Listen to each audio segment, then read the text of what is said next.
Everyone, my name is Trinaya Douglas and my presentation is titled Can't Travel, What's Next? So just a little bit about me. I am currently a senior at Nova Southeastern University, majoring in psychology with a minor in business. I'm also the president of the NNC Caribbean Student Association as well as a first year Sharks Abroad peer advisor. So let's get into it. What is the tea? So I'm gonna cue my little backstory here about my study abroad preparations. Where originally I was actually scheduled to study abroad in Thailand for summer 2020, but due to COVID-19, my trip got canceled about a month before I was getting ready to travel. That actually made me extremely sad, but I decided to not see the bad in not being able to travel and instead just saw it as something that happened for a reason. Like it was for something better and I just didn't know it yet. I eventually received an email from my study abroad program called the Education Abroad Network, aka TEEN, about a new program that they were offering during the summer called the Global Remote Internship Experience. And what caught my eye was the different professional fields that TEEN provided, two of which were law and NGO based. And I eventually leaned more towards the NGO field because the description mentioned how students would be able to not only work with a non governmental organization, but they would also allow you to be involved with the rescue or rehabilitation of girls at risk of violence, which is ultimately the direction I want to go in for my future career as a human rights officer.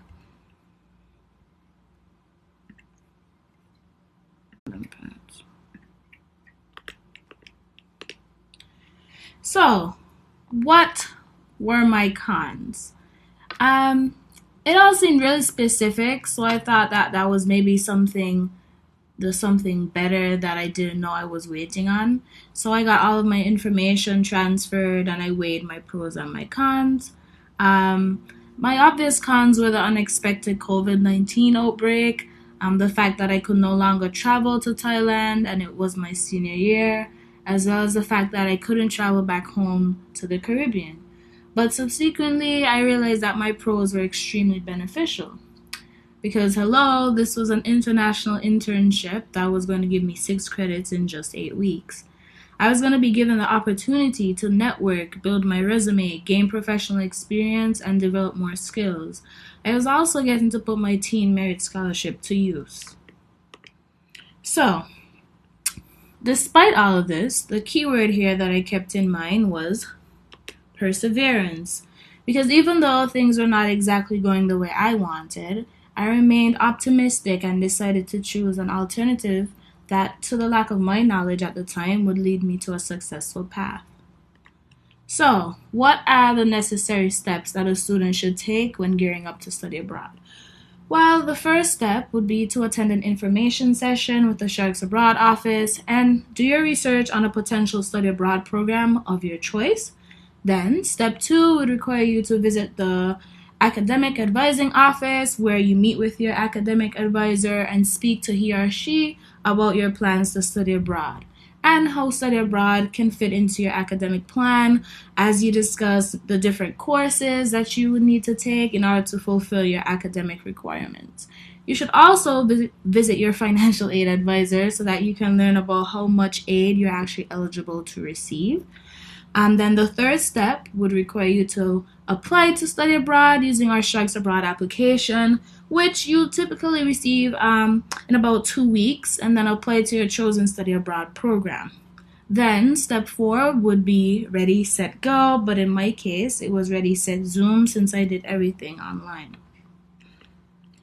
So, okay, scholarships. I actually applied to 3 of the scholarships that TEEN had to offer and ended up receiving the merit-based scholarship, which amounted to about $1,000 towards my virtual internship. TEEN also has a full ride scholarship available to students that's worth over $15,000 for those of you that would plan on doing a traditional study abroad experience.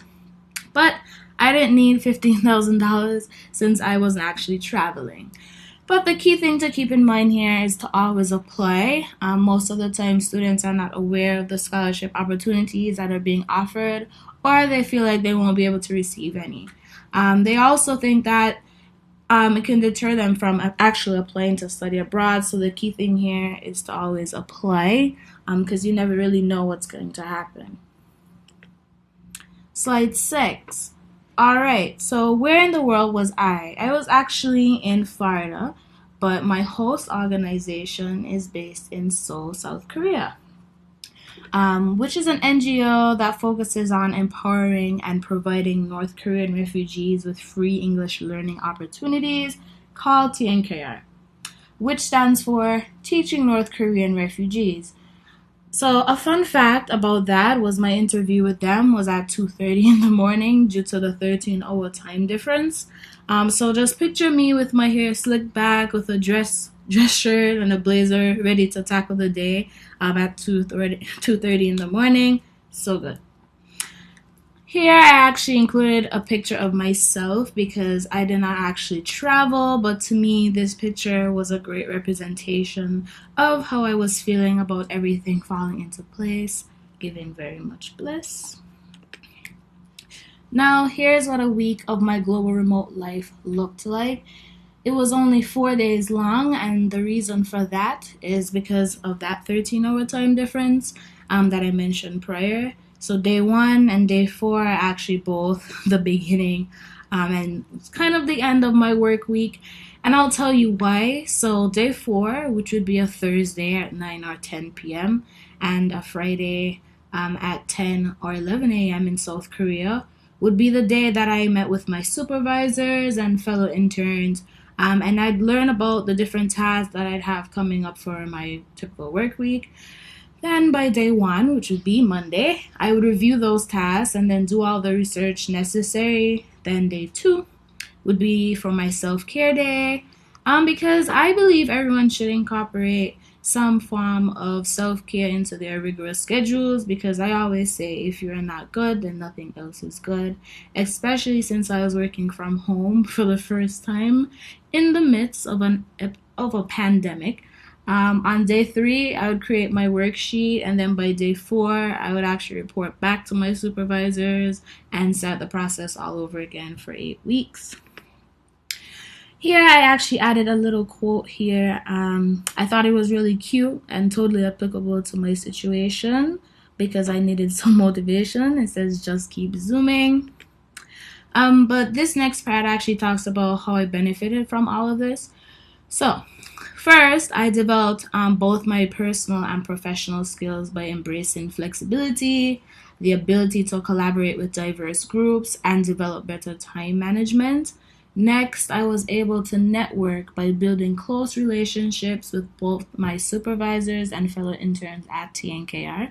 Lastly, I showed my creativity and passion for women's rights by organizing and launching my first web conference titled The Lives of North Korean Women, which served as a fundraiser for a program catered to North Korean refugee women at TNKR that would give them work experience, a stipend, as well as adequate health insurance, as well as a way to spread awareness about the struggles that North Korean women face.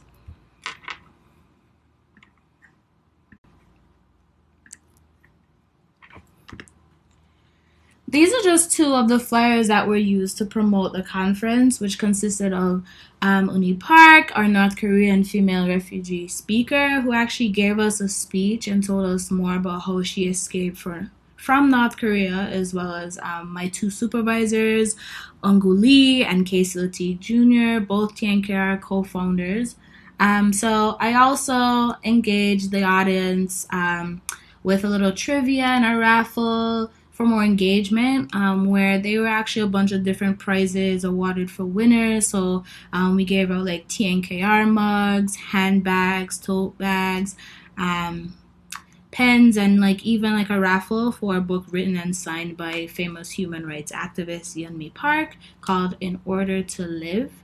I was just glad that I was able to incorporate something that I was passionate about into my internship, and for taking the initiative to step out of my comfort zone and put together such an amazing event that has given me so many lovely opportunities.